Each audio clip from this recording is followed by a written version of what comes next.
happy and lose control.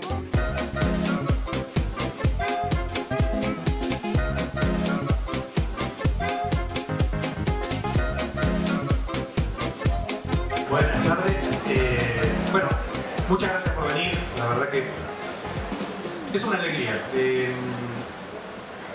Agus quería presentar hoy, quería ser ella la que hiciera la presentación. Le dije que no, que bajo ningún punto de vista, con la excusa de que los escritores no son los que presentan su novela o su libro de cuentos en este caso, sino que convocan a alguien. En realidad era una excusa, porque Agus quería contar la misma anécdota que quería contar yo para arrancar. Me parece importante que primero tengan mi punto de vista. Bueno, bienvenidos, una alegría tenerlos a Elsa, a Horacio. A Agus la conocí porque ella había mandado un cuento a la mujer de mi vida. En ese momento yo hacía la selección de los cuentos que se publicaban. Me había gustado mucho y a partir de ahí quedamos en contacto. Y por esas cosas de la vida terminó viniendo al taller que coordino, año 2013. Y en general, yo en el taller suelo tener una serie de charlas previas con la gente que va a venir. Chau, Guaso. ¿Cómo te lo vamos?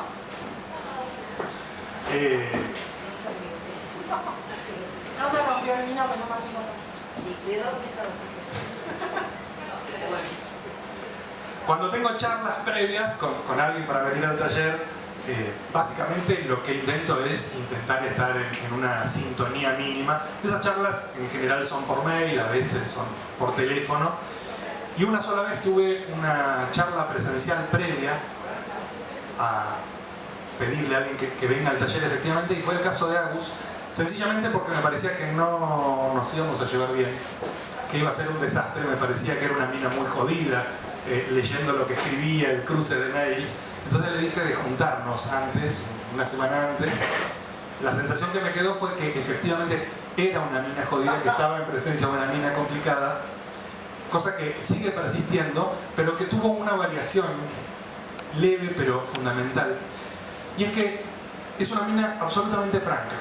Es una mina que por momentos no tiene filtro, que dice lo que piensa, que escribe como le sale visceralmente, y que de eso hace no solo un personaje en vida, sino que genera un tipo de literatura que es fundamental. Que se escriba como escribe Agus, para mí es algo recontra valioso y es algo que yo agradezco mucho en los autores. Para hablar del libro van a estar Elsa y Horacio. Yo lo que tenía ganas era de arrancar contando un poco cómo es Agus cuando escribe, y es absolutamente insistente. Yo nunca tuve en taller a alguien que trajera tantas veces el mismo texto y que lo corrigiera tanto y que volviera tanto sobre un material, que para mí es algo absolutamente positivo, porque habla de la manera en que ella entiende su laburo, que tiene que ver, en primer lugar, con creer que eso que está escribiendo puede llegar a funcionar, pero en segundo lugar, con una humildad poco natural en el gremio de los escritores, que es la de revolver sobre el mismo material hasta sacar algo que se termina convirtiendo en una obra, que yo no tengo dudas de que si Agus el día de mañana decide volver a editar sus cuentos, le va a encontrar cosas para modificar. Y en algún punto Agus es el espíritu del taller.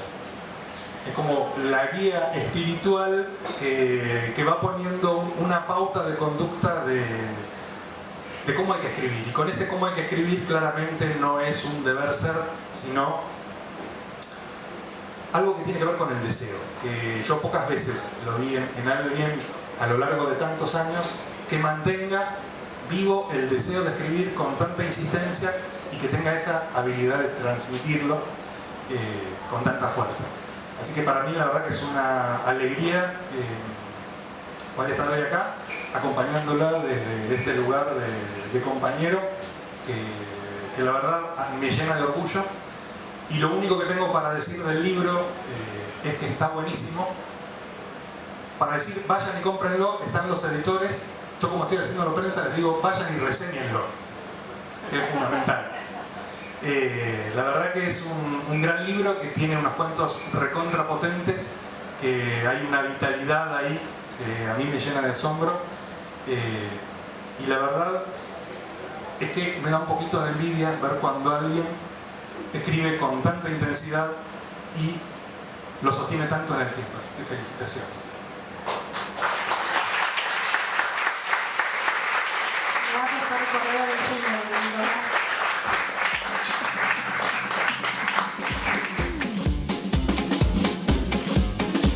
Bueno, la verdad estoy muy contento de estar acá, que Agustina me haya honrado con la posibilidad de presentar el libro y de leerlo cuando era un anillado todavía, porque ni siquiera estaba impreso, y ahora que lo veo impreso veo que es una joyita, está precioso. Esta semana estaba leyendo, empezando a leer los cuentos selectos de Graham Greene, que es un autor que a mí me gusta mucho y que ya lo publicó Edasa con un prólogo de Guillermo Piro. Y cuenta Piro en el prólogo que a Greene le costaba mucho el relato, que se sentía la medida del relato como algo muy incómodo. Y que por eso sentí una enorme frustración frente a las dimensiones, sobre todo, y a las reglas que el relato impone. Y me hizo acordar eso algunos apuntes que había tomado para hacer una pequeña reseña antes del encuentro feroz en Viva, ¿no? Unos apuntes que había tomado del libro de Agustina, ¿no?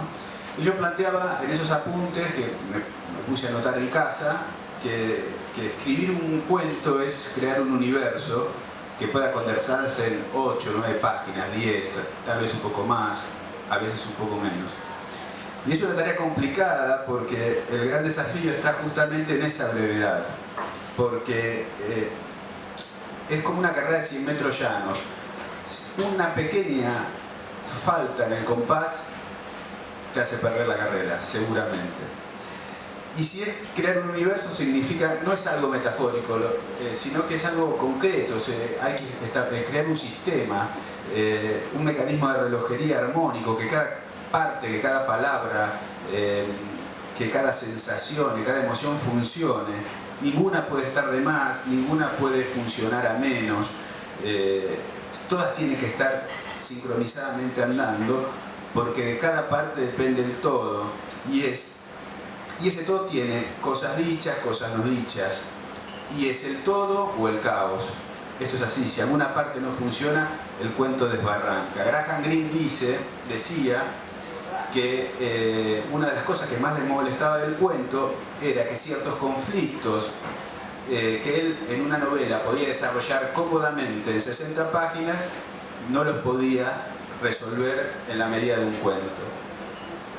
Entonces, antes del encuentro feroz, Agustina lo que hace es crear 21 universos. Cada uno con su lógica, con sus leyes de gravedad, con su lenguaje, con su campo semántico. Universos de enorme disfrute y que, como son universos, funcionan. Yo diría que si me apuran a buscar un género, diría que se recuestan en el género fantástico, pero también hay mucho humor, hay mucha poesía, hay género negro, ¿no? Hay muchos elementos que fluyen en las historias de Agustina. Interviene lo extraño, desde luego, pero citando a John Gardner, lo extraño sorprende, aparece de manera imprevista, pero encaja perfectamente con el desarrollo de la historia, no es un golpe a tradición. ¿Por qué? Porque está hecho a medida, la sorpresa, lo extraño, está hecho a medida y hay un mecanismo de relojería que lo avala, ¿no? Y entonces pienso, por ejemplo, en el primero de los cuentos, que es un juego entre la literalidad y lo metafórico, que es Roberto, y ahí tenemos esa sorpresa que cuando vos la lees decís, pero claro, no es una sorpresa en el fondo, es la revelación de algo que está subyacente. Y después tenemos, volviendo a la idea de universo, de todo. Tenemos una invasión alien maravillosa en Anita, una idea poética de la tortura en Perfectos Dragones, el fin del orden doméstico en Sonido, el juego de víctima y victimario en Unamuno, una enajenación muy a lo Chiver en Lavavajillas, ¿no? hay para mí un cuento del género negro precioso y absolutamente original, que desde luego nunca ganaría un concurso de género negro, porque en general suelen ser bastante ortodoxos. Este no lo es, pero es maravilloso, que es simetría perfecta, donde un preso cocina su propia muerte, y yo estaba leyendo eso y cómo lo termina, y cuando lo termina tan bien que vos decís, bueno, es para pararse y aplaudir. O hay un par de cuentos más difíciles de clasificar y terriblemente demoledores, que no sé por qué a mí me sonaban a Abelardo Castillo, que es como Tierra, de una nena abusada, o Los Muertos, de un drama familiar en una familia en donde muere la madre y el narrador es un nene. Y bueno, acá hay, antes del encuentro feroz, un libro con mucho trabajo, y acá hacía el chistecito en estos apuntes, ¿no? Porque hay que trabajar como Dios para crear un universo, y un universo lleno de belleza, porque no hay nada más bello que un universo en funcionamiento.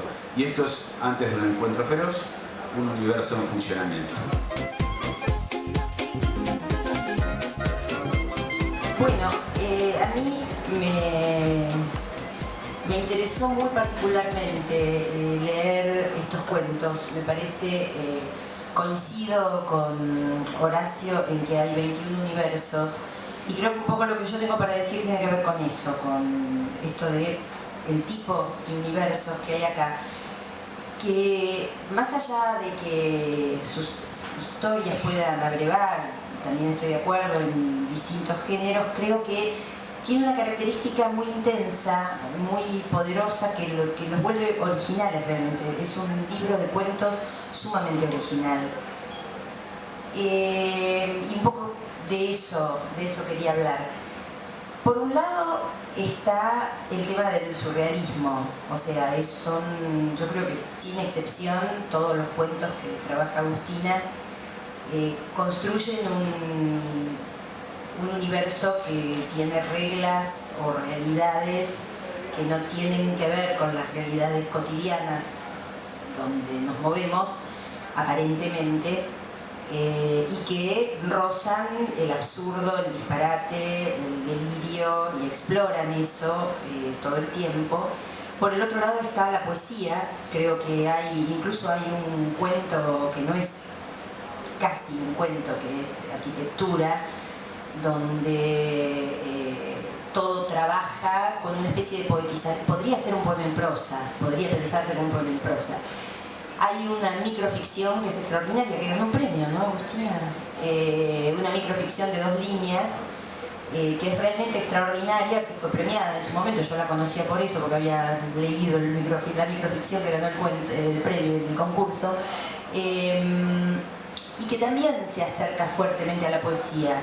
Ana María Yúa, que es una maestra del género microficción, habló mucho de la cercanía entre microficción y poesía, y si bien es la única que técnicamente se puede considerar microficción de lo que está acá, creo que hay muchos momentos donde lo que hace Agustina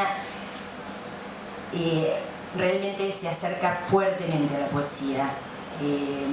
Por otra parte está el humor, que es central y que atraviesa prácticamente todo el libro.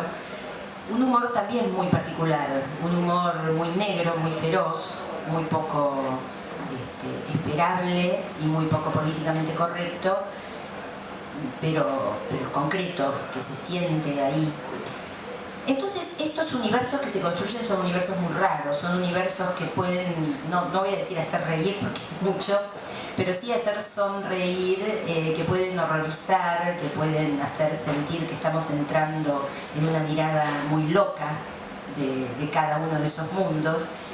Y yo trataba de ver qué los junta, y yo creo que los junta a todos, algo que yo, por ponerle un nombre, llamé teorías ciertas. O sea, es como si cada cuento naciera de una teoría madre, de una especie de teoría que no se pone en absoluto en duda ni en cuestión, y es la que genera la trama, el relato. Ejemplos: me creció un conejo negro y peludo entre las piernas. Cuento a partir de eso. Los muertos se van a la luna. a un pozo en la luna, se van a la luna posta. Armo un cuento a partir de eso. Mi novia es un alien. Hay un alien, mi novia es un alien, se acabó, ¿no? O sea, el círculo es pleno y perfecto y entonces yo quiero ser un círculo. No puedo ser un círculo porque tengo dimensiones, el círculo es plano, no importa, voy a ser un círculo, listo. Esa certeza, son certezas como sin quiebre y desatan la narrativa y desatan el lenguaje poético también. Los personajes protagónicos se dejan apoderar por estas certezas, ¿no? Neumann tiene una frase acá en la que me gustó mucho en la contratapa. Andrés Neumann hace la contratapa de este libro y dice, en un momento que dice, personajes psicópatas que parecen antropólogos que hubieran decidido empezar por sí mismos el trabajo de campo. A veces son psicópatas, a veces son psicóticos, pero claramente empiezan por sí mismos a partir de esas certezas que uno en principio diría, bueno, obviamente son completamente chifladas y tienen la característica de la psicosis, que es la certeza, ¿no? La más completa y absoluta certeza sin quiebre de que esto es realmente así. Es tan así que muchos cuentos de este libro yo los llamé cuentos sobre formas de morir, porque son personajes que, arrasados por su certeza, eligen su muerte como una manera muy fundamentalista de vivir su vida. Y le dan, y le dan, y le dan, hasta ese extremo. Son cuentos de personajes frenéticos, contados a veces con voces de primera persona, a veces voces de niños, a veces voces de adultos, pero siempre con certezas y con una autoría, una mirada de autor que puede dejarlos hablar en sus construcciones, mirarlos con enorme respeto y al mismo tiempo una miradita socarrona, que es lo que yo creo que produce ese humor. Yo pensaba que es lógico que en este imaginario narrativo se genere un uso de las palabras que es muy personal y que me parece muy característico, por lo que yo he leído, del estilo de Agustina. Es usar las palabras no como signos, como palabras, como significantes con significado, sino como significantes, yo los llamaría macizos, cosificados, puros significantes, sin significado, como si se hubieran trabado y no generaran significados. Voy a tratar de dar un ejemplo. Nosotros estamos acostumbrados a que las palabras tengan connotaciones. Si yo digo agua, agua puede ser desde el elemento vital que permite la vida hasta algo que no tiene ni gusto ni sabor, puede ser, no sé, geopolíticamente un bien fundamental para la humanidad, que hay países que quieren apoderarse, no sé, la historia de los acuíferos subterráneos, hay un montón, puede ser agua contaminada, tenemos un montón de connotaciones, asociaciones, podemos discutir sobre el agua, podemos discutir si hace bien o mal tomar agua, si adelgaza o engorda, si es fundamental para una cosa o para la otra. El problema es cuando eso es un significante que tiene significado y ese significado se teje de un montón de evaluaciones sociales, de connotaciones. El problema es cuando un significante se vuelve algo tan sólido, tan en sí mismo concreto, que no hay posibilidad de discusión, no hay posibilidad de connotación. Yo lo llamé significantes trabados y acá tenía un ejemplo donde es bien claro que está hablando del significante, pero yo creo que hay muchos más donde también pasa lo mismo, aunque no se hable de palabras. Utilizar la palabra esfera para definirse le resulta inaceptable. Agarro desde el principio del párrafo para que se entienda. Entiende que por definición el círculo es plano. Sabe que transformarse en un círculo con volumen, en una esfera viva, es un logro inigualable. ¿Se escucha? Es un logro inigualable. Sin embargo, utilizar la palabra esfera para definirse le resulta inaceptable. Desconfía del sonido ácido que emite cuando la piensa, cuando la escribe.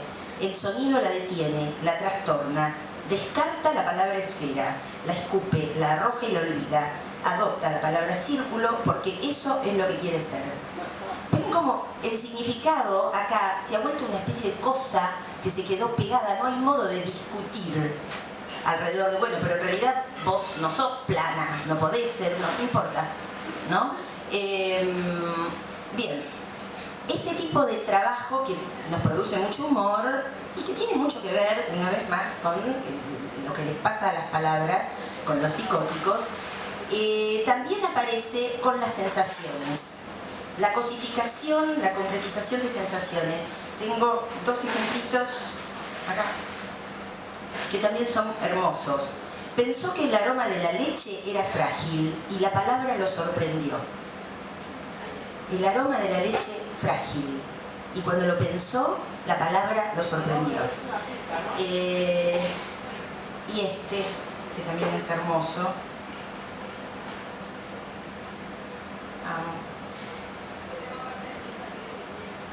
Comí el polvo de tía Camelia. Bueno, es una muchachita que es un muchachito en este caso, un niño que tiene un gusto medio particular, come las cenizas de su tía. Comí el polvo de tía Camelia. Tío Alberto lo guardaba en una caja que mi papá me dijo que se llamaba urna. El gusto era feo y manchaba. Un gusto que mancha, un aroma que es frágil, ¿no? La conciencia, otra vez, de la palabra, como esa cosa que se vuelve sólida, maciza, que pasa a ser un ladrillo significante, ¿no? Y pesa. Ese peso de las palabras es muy fuerte. Y me decía Agustina, que acá en la reproducción es chiquito, pero que en el banner se ve bien, que la mujer, el maravilloso dibujo de la tapa, donde esta mujer se aleja con una tripa humana, un corazón y un sangrante, ¿no? Y una canasta, que en la canasta hay letras, hay palabras más que letras. Y yo me tranquilicé porque dije, leí bien. Bueno, entonces, es como si los mundos que habitan los personajes fueran plenos, sin quiebre, y por eso son coherentes hasta el final.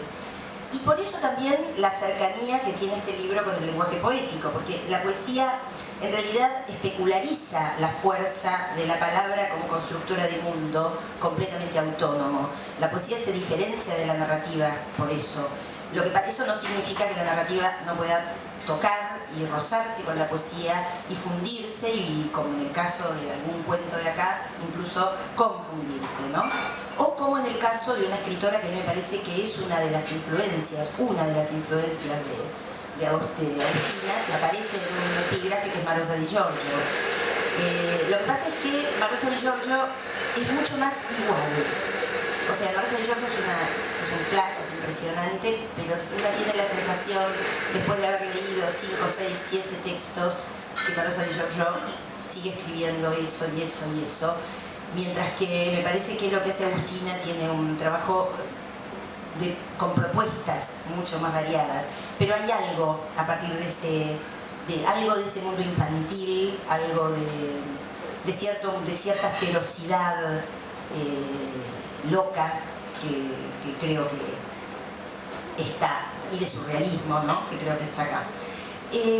Bueno, y por último, para terminar, yo me preguntaba, ok, es evidente la relación entre esto, estamos bien de tiempo, ¿no?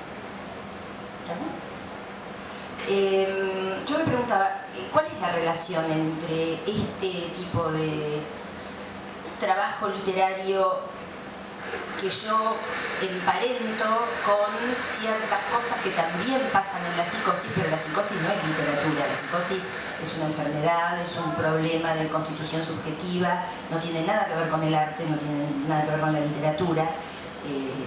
Esta literatura en todo caso trabaja con algunas de estas cosas, pero acá adentro tiene una función enormemente diferente. Yo, por un lado, decía, ¿no? Nosotros nos hemos reído, yo misma me río, me siento, por supuesto, lejos de los personajes, no quiero ser un círculo. Y nos creemos a salvo de estas cosas. Nos creemos a salvo de las certezas locas, nos creemos a salvo de aferrarnos a significantes sin significado. Sin embargo, uno puede ver a una persona racional, puede ser un exitoso matemático, hiperracional, volverse completamente loco por el significante boca. Completamente loco. Puede ver cómo le grita y le pega a un hijo, por ejemplo, le da una patada a su perro. Parece que tan ajeno no es. Fíjense, nosotros, por ejemplo, bueno, hay gente, no sé, a ver, padres de mi hijo cuando era adolescente, recuerdo que hablaban con horror de la droga y decían, yo no quiero que entre a la droga. Y lo decían así, yo no quiero que entre a la droga, porque, por ejemplo, lo habían descubierto con un porro. Y mientras estaban hablando, se estaban fumando el cigarrillo número 25 del día y se acababan de tomar la botella de vino que se tomaban todos los días. Pero la droga no es un significante con significado. La droga, dicho así, es una especie de cosa maciza a la que yo no quiero que entre. Y yo estoy afuera de la droga. Lo que quiero decirles es que parece que los elementos psicóticos no son tan ajenos de últimas a la cultura en la que estamos, ¿sí? O sea, una cultura donde para adaptar a un chico que se porta mal en la escuela le enchufan Robotril, digamos, para seguir el chiste de Capusotto, le enchufan enseguida cualquier tipo de pastillita, o que permite fumar 25 cigarrillos por día sin que pase nada, pero tiene una plantita en su casa, está en la droga. Eso también es congelar un significante y no poder pensar. Y el tema de los mundos disparatados, de las certezas locas, ¿no? Pensemos en qué pasa con todas las religiones de este mundo, qué pasa con los mitos, y que no son mitos, son mitos para los que no pertenecen a esa religión, para los que están en esa religión son una certeza. El hinduismo lo practican millones y millones de personas. Según el hinduismo, por ejemplo, hay un elixir de la inmortalidad que se llama Amrita y que está escondido debajo, en lo más profundo de un océano de leche. Podría ser un cuento tuyo. Un océano de leche y debajo ahí está la Amrita que nos da la inmortalidad. Pero no es una... A ver, gente, no sé, un contador público nacional hindú que practica el hinduismo y que pertenece a esa religión, diría que eso existe. De los millones, de los trillones de mujeres que han habitado el planeta, para quienes pertenecen a una religión masiva, que es la religión católica, y de la cual muchos de los que están acá pertenecen, parece que hay una que jamás tuvo sexo y que se embarazó escuchando palabras por la oreja, porque le susurraron palabras. Y esto, dije antes lo de la Amrita y el océano de leche, para decirle que por ahí a un hinduista eso le resultaría no menos delirante que a nosotros nos resulte el océano de leche. Esto no significa que no sea absolutamente respetable que cada persona tenga sus creencias y su fe. Pero cuando uno lee los cuentos estos, uno termina pensando, me parece que esto es algo que produce el arte. El arte cuestiona las certezas más establecidas. A mí no me hizo tener miedo de ser un círculo, ni me hizo pensar que los muertos se van a un pozo en la luna. Pero sí me hizo preguntarme estas cosas, por ejemplo, ¿hasta qué punto estoy tan afuera yo misma de todo esto? Porque bueno, el ejemplo por ahí de estar en la droga es un ejemplo del que yo me doy cuenta, pero ¿cuántas veces yo no me doy cuenta? ¿No? ¿Cuántas veces yo misma estoy atrapada en la locura fijada de un significante y no puedo salir de ahí? Entonces, yo creo que me preguntaba cuál es el encuentro feroz en este libro. Antes del encuentro feroz no habla solo de las ferocidades de cada uno de estos cuentos, que sin duda son feroces. Yo creo que hay un encuentro feroz con nosotros mismos, con nuestra propia cultura, de la que nos creemos, digamos, adentro de la cual nos creemos tan a salvo. Y bueno, celebrando la audacia, la potencia de un libro que permite pensar estas cosas, listo, muchas gracias.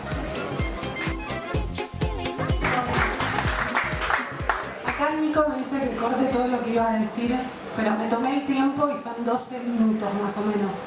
Así que voy. Pero yo voy a decir todo lo que está acá en mi clase, me aviso.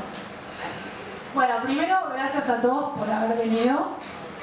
Y después les quiero contar por qué para mí es tan emocionante presentar este libro. Las personas que me conocen hace tiempo saben que el germen de este libro empezó con fotocopias en carpetitas. Y ahí la veo a Mónica Piazza allá, que tiene una de esas carpetitas, y con cuentos que mandaba por mail. Y con el tiempo preparé un libro que fue mutando con distintos títulos. Fui agregando y sacando cuentos hasta que llegamos a Antes del Encuentro Feroz, que reúne los que considero mis mejores cuentos a la fecha. De hecho, el primer cuento que escribí no está acá, que es horriblemente malo. Y es gracias a Juan Carlos Maldonado, el editor de Adicción Editora, que las fotocopias se convirtieron en este libro que creo que es hermoso, y todo el trabajo con Juan Carlos fue muy placentero, y él tuvo la idea de hacerlo con este tamaño tan particular y además ilustrado, y eso me dio la posibilidad de contactarme con Erika Kuhn, que es una ilustradora mexicana, que obviamente no está acá porque está allá en México, le mando un beso, que Erika leyó todos los cuentos y eligió qué cuentos ilustrar. Y en mi opinión hizo un trabajo extraordinario porque ella tiene el poder de captar algo que a mí me interesa trabajar, después ustedes juzgarán si lo consigo o no, que es la mezcla de lo visceral y lo preciso. O sea, encontrar las palabras exactas para contar algo que en muchos cuentos, como diría mi madre, es truculento. Y también gracias a esta publicación pude contactarme con Andrés Neumann, que fue la persona que escribió la contratapa y fue tan generoso con su tiempo y con sus palabras. Y me gustaría destacar algunas cosas que dice Andrés. Habla de la concentración de lo siniestro y la violencia, y de que el humor de este libro congela la sonrisa. Y lo remarco porque si bien fueron escritos en diferentes épocas y cada cuento tiene un estilo diferente, mi intención con cada cuento es interpelar al lector, que no resulten ajenos, sino que realmente se produzca un encuentro, y si ese encuentro es feroz, mejor. Entonces, la verdad es que estoy muy agradecida por el marco y el acompañamiento que tiene este libro, no solo por la editorial, sino por la ilustradora, por la contratapa y obviamente por esta mesa de absoluto lujo que tenemos hoy, así que es un privilegio para mí.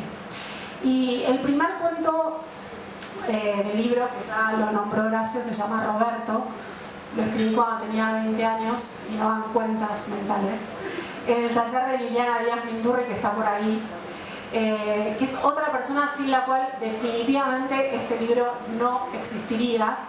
Liliana, bueno, primero es mi amiga, es una escritora increíble y tiene la gran virtud de alentar a la gente en la que cree.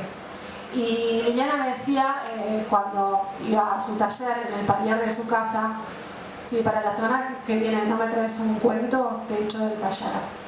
Así que gracias, Lili, por el aliento, porque muchos de los cuentos que están acá surgieron por esas amenazas que me hacías. Y es evidente que, bueno, que no soy muy prolífica, tardo muchísimo en escribir. Pablo acá de Solo Tempestad lo sabe con las reseñas, que tardo bastante. Pero la realidad es que pasé muchísimos años estudiando la carrera de artes en la UBA, y tanto Laura Lina, que está por allá, Alejandra, Alicia, no me van a dejar mentir, que estudiaron conmigo, que es una carrera sumamente exigente. Y además yo soy bastante ñoña, según Laura, que traducido sería que soy muy traga. Y tuve solo 2 bochazos en la carrera, en la misma materia, con las mismas profesoras.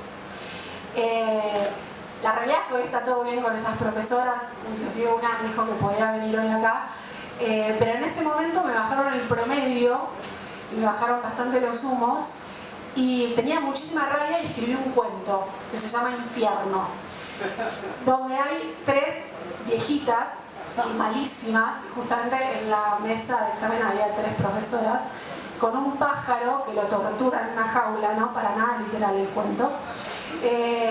Pero lo loco de ese cuento es que se lo mandé a mi amiga Laura Lina, que está allá, se lo mandé por mail y se lo mandé en Word, le pedí su opinión y ella me contestó, me encantó el detalle que el cuento se llame Infierno y que tenga 666 palabras.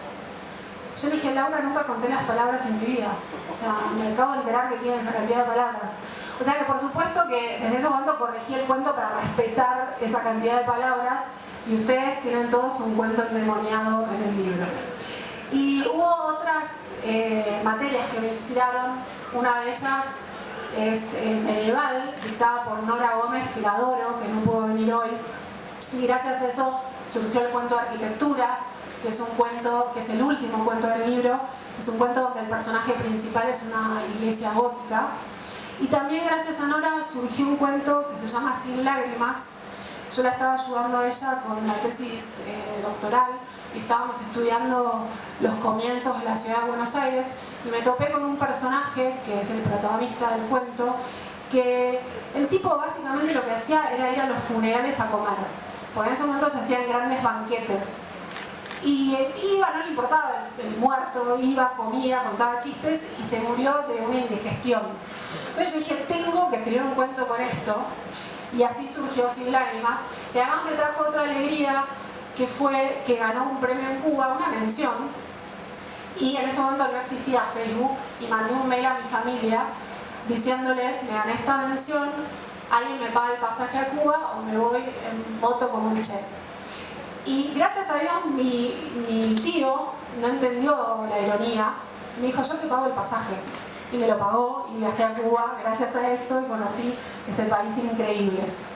Bueno, y ahora voy a hablar del cuento Sonido, que también surgió por una compañera de la facultad que era dentista y estaba estudiando artes con nosotros, y un día en el patio de su casa me contó, cayó una prótesis dental, ella la agarró y después, unos segundos después, cayó el dueño de la prótesis dental que se había suicidado, ¿no? O sea, si ella no agarraba la prótesis, moría bajo el peso de este señor. Entonces dije, tengo que escribir un cuento y escribí Sonido, que empezó siendo el primer capítulo de una novela y lo reformé para mandarlo, como dijo Nico, a la mujer de mi vida. Y por suerte lo leyó Nico. Y por suerte me incluyó en su mailing, que mandó a todo el mundo y yo estaba copiada. Y por supuesto cuando lo recibí dije, yo no necesito más taller literario, este flaco que le pasa, no sé. Se ve que le contesté medio resistida, por eso es que me hizo la entrevista que me hizo y dice que soy jodida, que es verdad, tienes razón. Pero bueno, por eso, por suerte los dioses literarios me iluminaron, como siempre le digo a Nico, y empecé a ir a su taller y la verdad que la experiencia fue reveladora para mí. Por un montón de cuestiones, por las lecturas contemporáneas, por un montón de cosas, pero principalmente porque Nico me dio herramientas, y también como Lili es una persona sumamente generosa, ¿no? Y me dio herramientas para entender que, si bien es un camino totalmente válido, ganar concursos no es la única manera de ingresar en lo que es el campo literario. Hay otros caminos muy fructíferos, y solo voy a nombrar uno, que es el hecho de ir a ciclos literarios, a escuchar a otra gente leer uno mismo. Y esto lo nombro porque gracias al consejo de Nico es que con Pamela Terlizzi Prina, mi hermana literaria que está ahí, es que hacemos Sí al Conejo Blanco, inspirados no solo en Nico y Grupo de Alejandría, en los fantásticos de Gilda Nene Manso, que está ahí sentada, y en tantos otros ciclos. Y la realidad es que voy a hacer un mini paréntesis con el conejo. El conejo es una fuente enorme, enorme de alegrías. Gracias al conejo conocí a un montón de escritores talentosísimos, muchos de ellos están hoy acá, ya son amigos, gente que conocía en papel o de nombre como Elsa, y la pude conocer en persona, como Andrés. A Horacio lo conocí antes, pero gracias al conejo nos volvimos a juntar. Así que la realidad es que el conejo es maravilloso. Y volviendo a Nico, para mí lo mejor de su taller es el grupo humano que se armó. Gente que tiene un nivel de compromiso con la literatura y que laburamos increíble. Además, somos amigos y tenemos el grupo de WhatsApp más intenso del planeta, que empieza con mensajes de Nicolás y Gonzalo a las 5 de la mañana, y terminan con mensajes míos y de Diego a la 1, 2 de la mañana, que somos el turno noche, ¿no? Así que intensidad total. Pero la realidad es que nos ayudamos entre nosotros. De hecho, la persona que leyó las pruebas de galera de este libro es Valentino Capelloni, que está por ahí, allá. Y Julián me está ahí filmando, hizo el video de presentación que es increíble y está filmando ahora, o sea que la realidad es que los adoro, por más que me hagan bullying porque soy vegetariana. Y para ir cerrando, le quiero agradecer a mi familia, que siempre están, a mamá, papá, que no sé si está, papá, ¿estás? No, malísimo. ¿Dónde estás, papá? Papá, bueno, su pareja, Bemi, Rita, que siempre vienen a todos los conejos, que siempre están, a mis amigos, a Mariano, mi novio, que sin vos la vida sería muy triste y vería películas malísimas de terror. Él me consigue todas las películas de terror. Y quiero terminar agradeciéndole a las dos personas las cuales está dedicado este libro, que son mi abuela, que ya no está en este plano, murió, pero debe estar por ahí tomándose en espíritu, tomándose un champagne, y a mamá, que está ahí sentada. Tanto mi abuela como mi madre me inculcaron el amor por los libros, y mi abuela sin dudas me influyó con ese humor ácido que está en este libro, como decían. Pasamos muchas tardes en su casa, ella tomando champagne y yo tomando un tecito y llorando de la risa, de las carcajadas, así que la extraño muchísimo. Y mamá me inculcó y me inculca el compromiso y la pasión por lo que uno ama.